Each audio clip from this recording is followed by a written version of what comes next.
Welcome to the E-Show with Neil Ravin. With over 1,000 NCAA commitments, the EHL is the proven path to college. Turn it up and learn more about the college placement leader at the Division II and III levels. Welcome into the E-Show once again. My name is Neil Ravin. This is episode number 13, the first one of the offseason. What will be a very interesting offseason around the junior hockey world. And we wanted to do something a little bit different with the E-Show podcast to start off the offseason. So we're doing a little bit of a round table.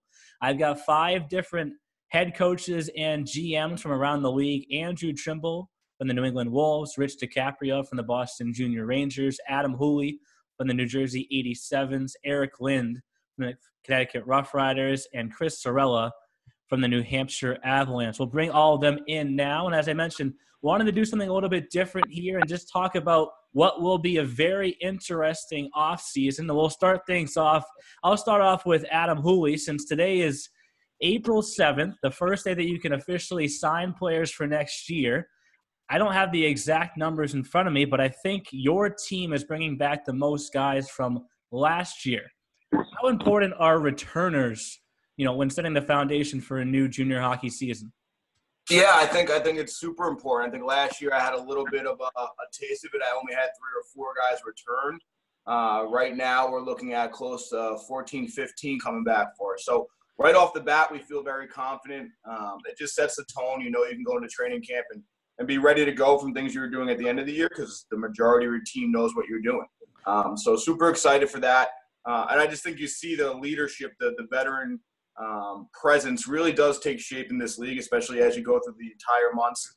Late in January, it certainly helps to have your veterans there. And then when you want to make a push, obviously, they know it's their last call, and they're ready to go. So from our standpoint, we're excited. We're excited for some new blood that we'll add to this group. But we just look forward to getting back started in September and starting all over. And for the rest of you guys, with those returners, is it almost a lock that one of those guys has to be a captain when they come back? Anyone could take that. I would say it's not always a lock, but it's kind of hard not to give a guy a letter, especially if he's got some of the qualities that captains need or a leader. So, I know the guys that are coming back for me are from this year's team will be wearing letters. How early do you have the conversation? Like, you go back to this past season, obviously it ends a little bit prematurely, and one kid's not going to college next season. How early do you start talking about next season and the return process? We've already talked to him.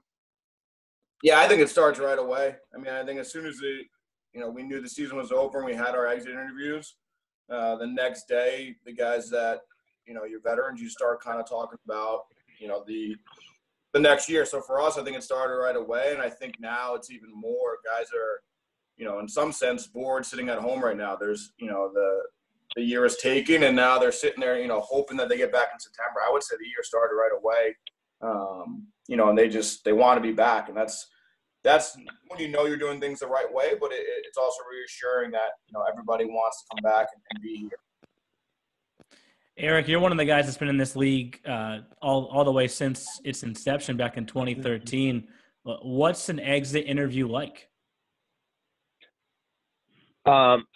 Exit interview, well, you go over the player's strengths and, what they need to work on over the summer. And then also you want to get their feedback on the organization, what can be done better. And even as the coaching staff, what we did well and what we can improve on, and then exactly what the guys are talking about. You're looking for next year, especially when guys want to come back. You're doing a good job, and then exactly what they need to work on to get to that next level and get those colleges interested.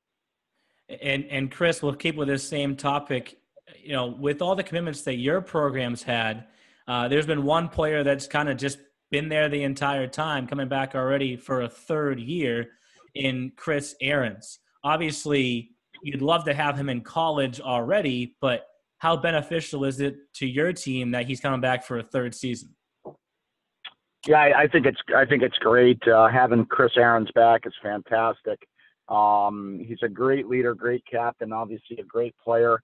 And he just decided on his own to do another year. He did have college options, but he wanted to get bigger, stronger, faster, and mature his game and be completely ready to play college hockey. He wanted to go in and be an impact right away. So having him back is great for us on the ice, but also as well off the ice.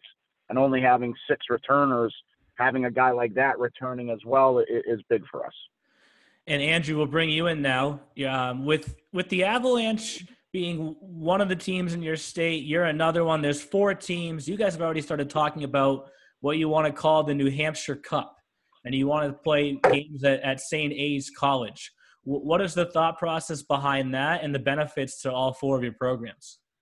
I think it's a really good opportunity for the teams in our league to take an early part of the season that's not a showcase and kind of make it our own small little showcase, and have our new league member Keene, Seacoast Spartans, the Avalanche, and ourselves play on a college rink, and then also invite all the college recruiters who are from the area to come in and see all the programs who are represented in New Hampshire play in one building. And I think it'll be kind of different from a showcase in that we're kind of competing for an individual trophy, the Granite State Cup. So there'll be a little bit of bragging rights. Kids are playing for something, and then also give our kids an opportunity to be seen by a large number of college scouts early in the season. And you talked about one of the most, or probably the 2 most important customers, like right there, the players and the college coaches. Obviously, we're in a weird time right now in this world where you can't really leave your house. But the group of you have combined for 40 commits of the 119 we had this past season. But there's still some players from last season that are trying to commit. How do you get those players committed at this time of the year?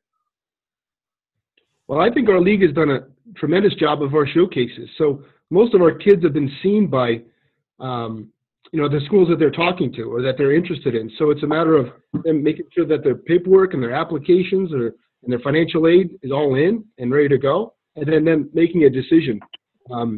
If we were in a different environment or a different place, like that geographically didn't attract as many colleges, I think it'd be a different ballgame. But our kids have been seen by the schools that they want to be seen by, schools that they want to go to.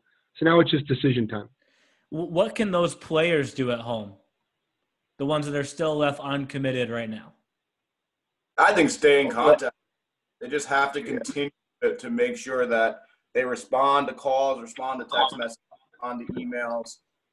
They're being very forthcoming and very honest with the recruiters. And to go off Andrew's point, I think that the recruiters know how strong our league is. It helps that they've seen them play in the past, and they're able to kind of gauge where that player sits and where other guys have committed. It's a much easier conversation to do that, and I think that's what makes our league so different, and what makes our top team so different. It helps out at times like this where you might need to get a guy committed, where you were hoping the playoffs continued or you get to the Frozen Finals to show him off, but you have all the stuff you need ahead of time. So I think the players need to be proactive. I think coaches need to be proactive in trying to get them over that final hurdle and hopefully playing in an NCAA school. And you guys both kind of touched on the players have already been seen. Is there any value to continuing to cut clips from hockey TV or anything like that, or is that kind of obsolete at this point? No, I think it's ongoing here, Neil. I think even the colleges that are still looking to fill spots, it's no different than us junior coaches looking for players for the next season. They're doing the same things right now because everything got ended pretty quickly. So I think that's a great idea. It also helps to make sure you talk to your junior or prep coach and make sure those guys are helping you as well. It's not just all on the players, it's on who they play for too. So, the players need to make sure they continue reaching out to the colleges who are interested, but also continue to reach out to your current coach for help. And, I think it's ongoing for everybody. Everything happens so quickly. Any kind of resource a player can use to help them is a good one.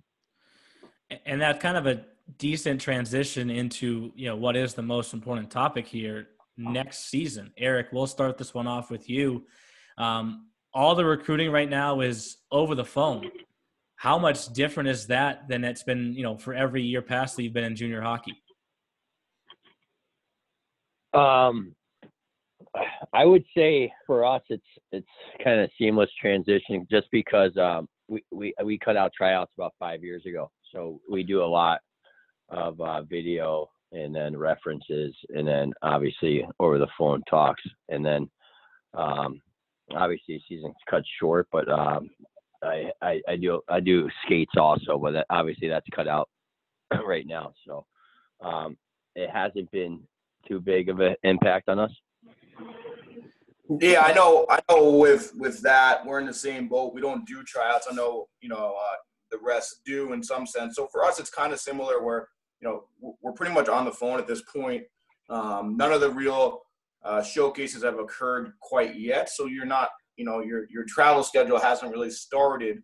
So right now you are doing most of the manning of the phones, looking out for references and watching hockey TV. But for us, it's kind of seamless right now because it's mostly done on the cell phone video and just connecting. So obviously do a lot of talking at this point, but it's been pretty easy in that sense, with travel not really starting quite yet, with any of the big showcases coming. Well, that's a really interesting point that your two programs don't do tryouts anymore. Other three have. I'm sure there's kids sitting at home right now wondering, if all tryouts are canceled, do I need to get into a tryout? Are tryouts that valuable to the other three guys on this call? For us, we do the tryouts, but they're not huge. We don't have 100 kids showing up, and we average maybe 40 to 50 guys every year. But again, and a lot of goalies. But it's not a huge thing for us. It's more of we've had a few guys that were sold in that we never heard of. I know Mitch Haight, who we had for 3 years. He walked into our camp like we never reached out to me before. I'd never reached out. I never know who he was, and he turned into a really, really nice hockey player and was here for 3 years for us and a captain. And so every once in a while you get those one or two guys that are gems, but for the most part it's it's not crucial for us, but we do it just for that fact alone that you never know who's going to walk through the door. Chris and Andrew, would you guys agree with that? Yeah, I think nowadays it's the main camps and the tryouts it's still a resource to find players, but I think every program on this call can probably agree. We recruit during the season, we recruit all the time, so I think it's just like everything else. We go in every direction to find a good hockey player. So it could be through a main camp, it could be over the phone, it could be anything. So we have to dig around and try to find players that fit our program. And, I think camps are kind of starting to, wind down a little bit in terms of the importance of it, but it's also a resource to find players that you might not have seen yet. And I think, I think we all of us on this call, all recruit during the season. So recruiting never really ends for us. Yeah, just like Chris said, the tryouts are a resource, but I wouldn't say that they're the primary catalyst for building your team. The strongest base of recruiting that we get is when we have a kid come in during the season and spend a day with us. They'll come in and they'll do skills in the morning. They'll see our facilities over the course of a day, and we'll maybe put them up with a billet that night. So they spend a full 24 hours with our program and get to understand what our day is like with us. And that way we get to know the kid just as much as the kid gets to know us. And that has become kind of the strongest base from which we build our teams off of. That's an interesting Andrew, point there. Oh, sorry, Chris. Don't mean to yeah, cut Andrew, that's a great point, Andrew. Exactly. I think it's just like the college hockey process. Get in, see the team, see the facility, meet the coaches, meet the other players on the teams. It's Andrew, great point. Great point. Yeah, for sure. Is there any value? Well done. Is there any value? You talk about these players coming to see your specific programs. Obviously, in my opinion, the way that this offseason shapes out, it could change the junior hockey world through the next season as well. Is there any way to encourage players, instead of coming maybe to just your specific programs next season, come check out a showcase? Is there value to that? I think there's value to recruits watching a EHL hockey game. And it's the biggest thing I see is that, they don't know how strong the league is, and they don't know how strong the games are. You can't walk in and expect to just dominate it and do well. And we're in a little bit in a fortunate situation where our building allowed us to have access to some North American hockey players. And whenever they had a chance to play in the EHL, you couldn't tell the difference. And not to take a shot or, cross the bow, but it's just a difficult game. It's not easy. And to play the next level, it takes time. And all of us get guys from high-ranking 18 teams and other programs where people have done very well, and they get to the league here in the first 3 weeks, they're kind of left saying, well, wait a minute, I thought I was going to dominate, I thought I was going to put up points, and it's not that easy. It's a difficult game. It's a difficult league. It's a fast league. The games are so fast. So I would encourage anyone who has a time, go watch games, put it on Hockey TV now. During the season, come watch a game at your local rink, because it is intense hockey. It is fun to be a part of. I know when we go to a showcase, I love watching other matchups and being on the ice level and seeing it. My first year I got a chance to watch the Avalanche play the Little Flyers in Newington, and I thought that was one of the best games I've seen in a long, long time. So, I would encourage them to watch, because the hockey is just really, really good. And how does that statement that you just made, how does it compare, with the EHLP to EHL jump? I know the RoughRiders are the one team on this call that doesn't have an EHLP team, but for the rest of you guys, you're trying to sell our developmental division as well and get players in the door and then make the jump to the EHL. How is that process all going to be impacted by this offseason? In terms of our own guys? Well, I mean, in terms of your own guys that are looking to make the jump, and then in terms of selling to future players, come play in the EHLP, here's why. Yeah, well, I think it's the same every year. Like, you explain to them, they have to do the research on their own too. How many guys, they look at our EHL roster, how many guys played on our premier team, right? How many guys went from premier to the EHL and on to college hockey? I use, we have a lot of guys that do that. Like Mike McPherson was a perfect example. I think, this year, couple guys from our premier team. I mean, the two that stand out obviously are Bailey and Malandrucolo. I mean, those guys should be able to come right up into the EHL and do well. Like, obviously they had over 100 points. Those guys do well. Like Nate Matthews this year, he had 70-something, 80 points in the premier the year before. Came up and he wasn't in a point role for our EHL team this year, but he was a crucial player for us, and he was very good for us, and he adjusted seamlessly into our league, and he's going to be better this year. So. Yeah, I agree too, Rich. And I think players need to understand you have to dominate the level. Each level that you're at, you have to dominate that level in order to get to the next level. So for the EHL Premier, and there's Rangers, Wolves, Avalanche, and 87s with the Premier teams, I think all guys can agree, the players that dominate the Premier level have a good chance to get moved up to your EHL team. I think we called up 9 different guys this year. We had kids practicing with our EHL team. It's a resource for us right off the bat to be able to develop players and move them up if they can. It's all about dominating levels, and it's no different when you're playing junior hockey. If you dominate junior hockey, then you're ready for NCAA college hockey. So it's a process. So I think we all use that process. If you dominate, you have a chance. I don't know if you guys would agree. I think what Rich said too, and because I had a chance to play against Matthews at the P level, and how good he was there and how good he was this year in the EHL, but in a different role, and that how difficult, to play the ultimate goal of Division III hockey. Look at those steps.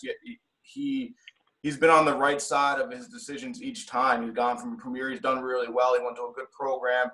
He's coming back into a better role now. And he's no doubt to me a Division III hockey player. So I think he's made the right decision where, I don't know what you guys think, but for me, when guys choose maybe to go back for their second year at 18 and things like that, what I tell them is unless you're playing for a top 10 team and you have a top 6 role on that team, it's very hard to make the jump right to EHL. So I'm going to be having the same conversation with you that you might have to start in my Premier so I can get you acclimated right away to get to the EHL. It's not as simple anymore.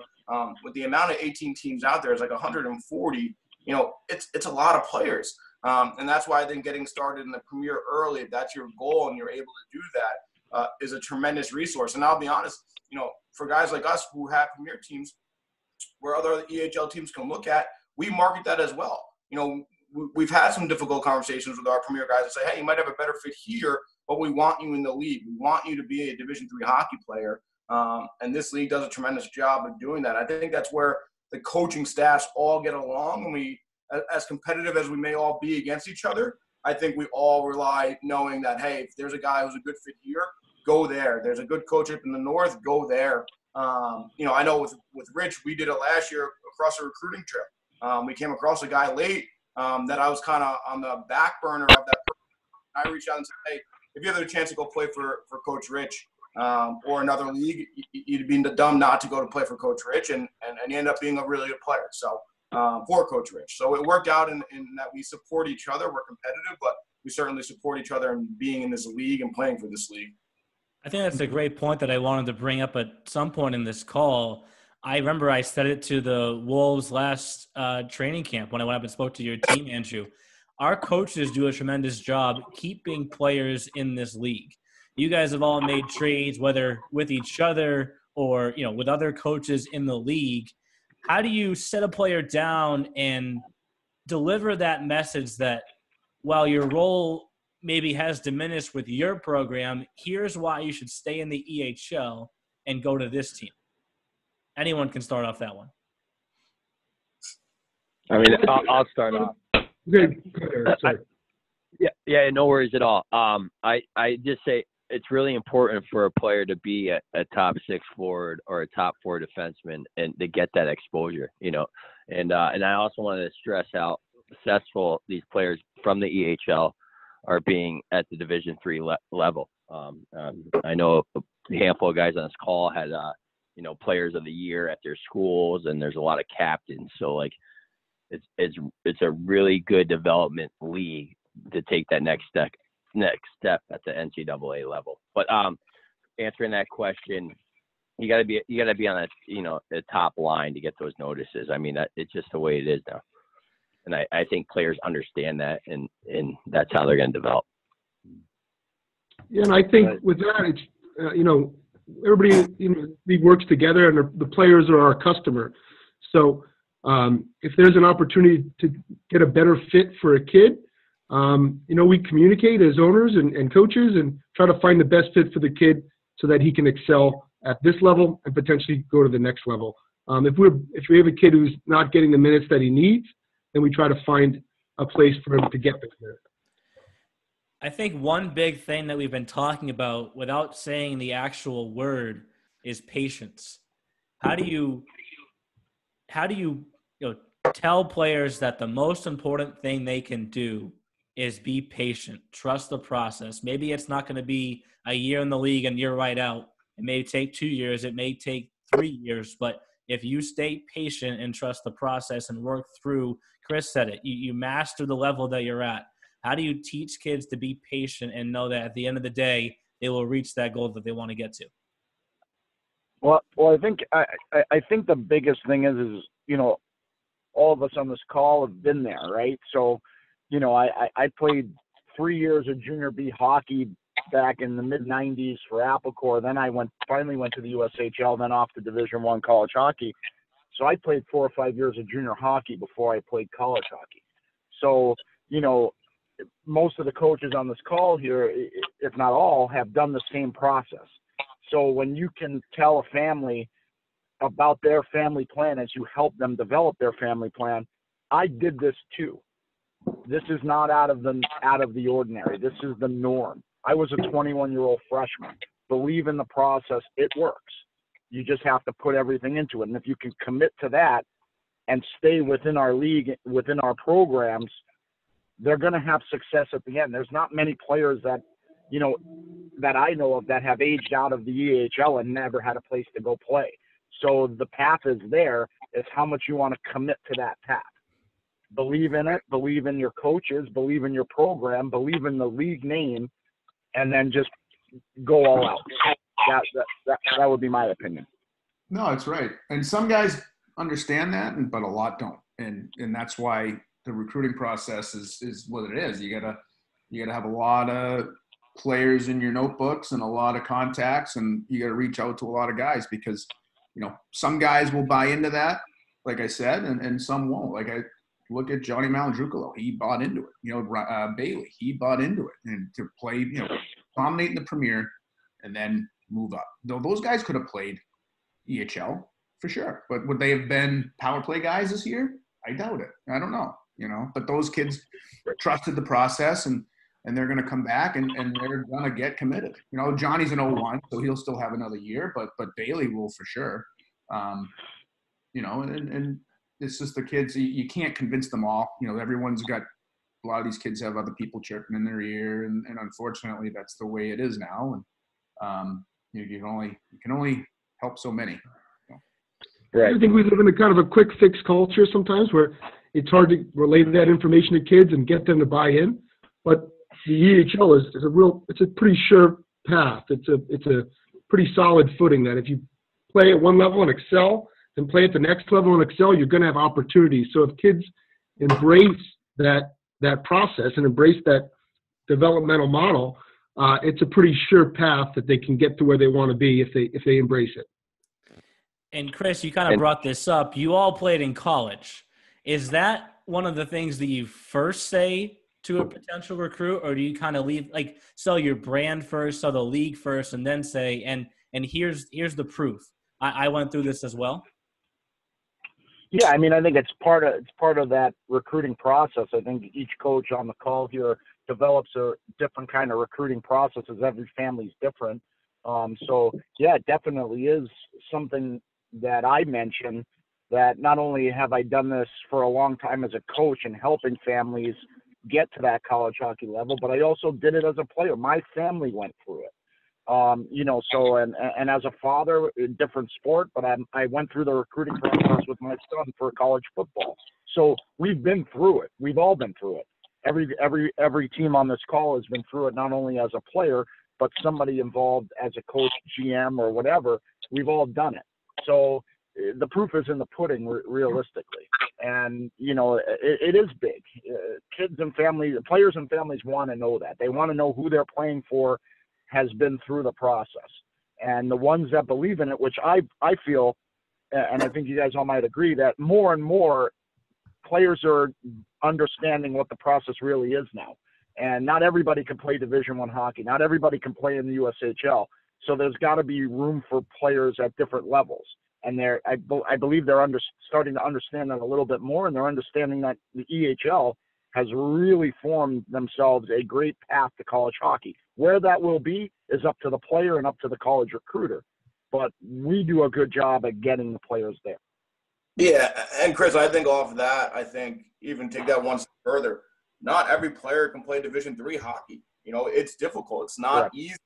And what Lindy said earlier is that you come from our league and you go to Division III, they're becoming dominant now. Our season awards, I know, Neil, you did an article early in the year, but every week it seems that our guys are constantly getting recognized for some kind of award. And by the end of the year, they're making all first, second, third teams. So I think that is the biggest thing is, if you make the commitment as a hockey player to want to play Division III hockey at the minimal, it's great to say it, but then you got to put something into it. And I think coming to our league, you realize how hard it is. But if you do well, all of a sudden you're going to look at yourself and be very good. And if you do well in college, you're going to get recognized. I think that's why colleges continue to come back to us, because when they get our player, they see how seasoned, how strong he is, knowing they're going to get 4 years of an exceptional player. So just to go further on that, it's not easy to play any of those levels.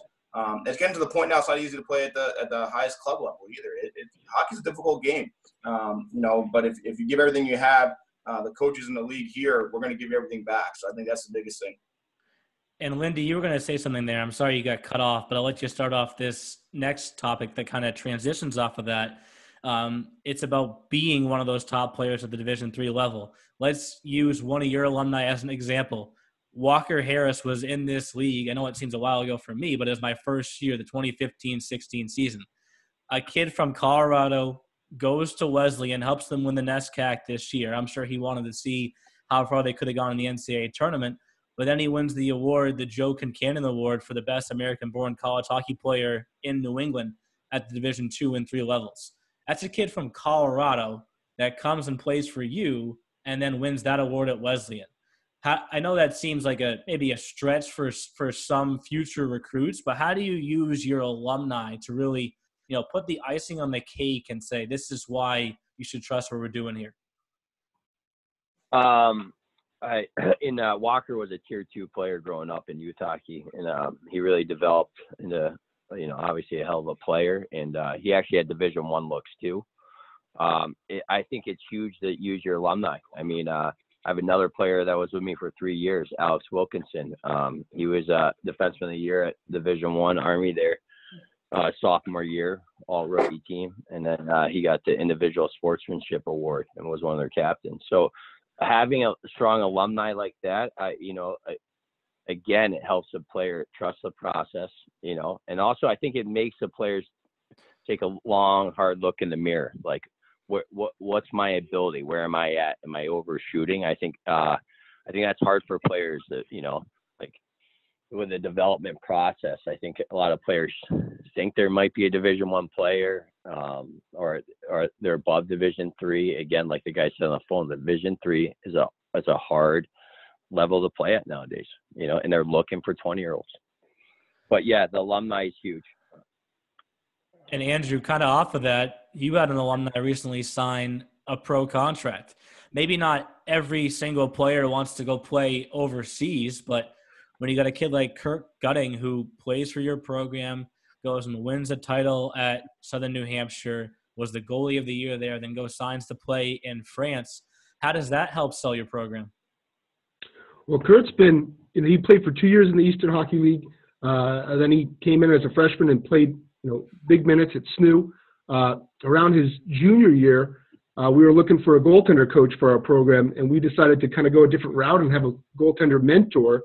So Kurt would come in on Monday afternoons and run our goaltender sessions. And then, if kids are going through something, if they want to bounce some ideas off of or need some, maybe some, mental help or something, with throw some different ideas off of, they would go to Kurt, and Kurt would shoot them a text or get on the phone with them, or, have a meal with them, have a lunch with them.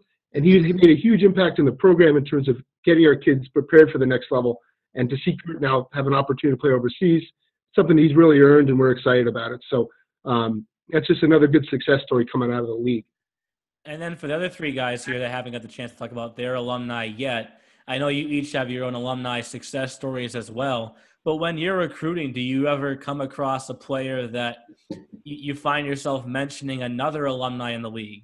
For example, do you ever talk about a Caden Primo? I know he's probably the one in, I don't want to say 1 in a million player in our league, but he's one in a very high number, one that will eventually play in the NHL. And he was in this league a few years ago and probably one of the best players to ever play in the EHL.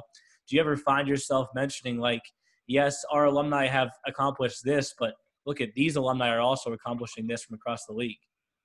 Yeah, I use Mikey Robinson as an example all the time. I mean, the kid that played, it wasn't Premier, it was Met at the time, but he played on our B team and then our EHL team, and then went off to the USHL, and he was drafted by San Jose in the 3rd round, and he's the starting goalie at UNH. So he's a kid I talk about all the time. Blake Bride out at Air Force, another kid that we talk about a lot, just climbing that ladder, starting off in our league, and then, he went EHL, NA, USHL, Division I. So a lot of those guys we talk about. Yeah, I think really well with those are, but I use those guys. I mentioned Bride, and I don't even know who he is. I just look at his path and say, if you want something similar to that, it's possible. There's another player, Max Andreoff, who played for Craig Doremus and Bobby DeRico, did the same steps: EHL, NA, USHL, now Division I, and a super impacted Division I, which will hopefully lead to pro. So I think those steps are there. It's certainly shown in past players, and I think is, understanding those guys and knowing those guys. Again, none of those guys have come from my program. We're new. But I have to do my homework and research for my guys as well and say, hey, look, there is an opportunity to do that. And if that's what you want, it's certainly available to you. Was I supposed to use other guys' teams as examples for that? Technically, yes. You're supposed to pump your own tires on that one, but that's all right. No, but the point of it is that we touched on it a little bit earlier, touched on it in this topic. I think what you guys do well and the rest of the coaches in this league is you recognize that you can succeed in this league, whether it's with your respective programs or with somebody else. And I think it's all a nice transition to our last topic here. I'm not going to ask for like an elevator speech from each of you guys, but with the way this offseason is going to play out and not many tryouts for guys and everyone's kind of sitting at home until hockey starts off again, what do you tell these players? Some kids may have 3 or 4 options and their parents are telling them, you got to pick one and you got to follow that path to a T, because it's like the economic hardships that some people may go through are probably not talked about enough, but something that could be a huge impact here. How do you convince these players that of all the options you have, trust what I'm saying, here's what you have to do this offseason, then come join us in the fall? Well, I think this offseason will kind of, excuse my language, but kind of cut through the bullshit. Some of the kids we have who we want to have in the program, instead of them going to 6 or 7 North American League camps or a camp up in Canada, they're going to see a good opportunity in front of them with a good program that can get them to college, and they're going to need to make a decision because those other opportunities are not going to exist. So it's going to kind of cut through that a little bit. And some of the good organizations are going to have great teams come the fall. I agree. I think it helps us because those kids that we talk to that, oh, hey, you know what, like I'm going to this camp, and blah, blah, blah. And now they can't. So they're sitting at home and, we tell all the guys, just do your research. If you're not going to play for me, at least like do some research and find a good program that has a, stability, coaches that have been there for a while and proven track record of moving guys on to school. And, and you can't go wrong in our league if you're playing for the teams that can do it. But again, like Andrew just said, there's no camps for these kids to go to right now. So it's, I think it does benefit us. And on the financial part of it, with contracts, parents are a little hesitant, because a lot of people don't have jobs and, we're not a free league. So for us, we've kind of been a lot more flexible with kids in terms of a deposit, saying, hey, you know what, like, once it's April 7th and you want to sign, if you got to hold off on the deposit until this whole thing goes by, like, that's fine. Like, let's tackle that when it comes. We want you here and, let's get it done. Yeah, I think it's basically players now more than ever shouldn't be chasing league labels and things like that in terms of where they play. They should go to programs and play for coaches that they believe in and they trust and know that coach and program is going to get them to the next level. And that's really what we're telling our families is lock yourself in somewhere you trust, because you don't know how this off season is going to shake out. You don't know if there's going to be camps. You don't know if there's going to be, opportunities to run around and find something different. Find something that you believe in, that you trust, and lock it in and prepare yourself for the next level. Prepare yourself as an individual to join the team in August and be a better player. Improve 1% every day over the off season. Find a good place. Find a good home. I think that's a great message for families and players out there. And once you find that, lock yourself in and prepare for next year. Well, all right, guys. I want to thank you for your time. And this is kind of a little bit different of a podcast. This is the first time on the E-Show that I've had more than one coach on at the same time. We had 5 of you on. So a little bit different look for the podcast, but a lot of really useful information for the players at home, because this is going to be a very unique offseason, that's for sure. So thank you, and good luck with the recruiting. Thanks, Neil. Thanks, Neil. See you guys. Good luck, guys. Good luck. Neil, get the dust off that Peloton in the background. Thanks for listening to The E Show. Learn more at easternhockeyleague.org and follow us on Facebook, Twitter, Instagram, and YouTube. Also, be sure to subscribe and get notified when next week's podcast is released.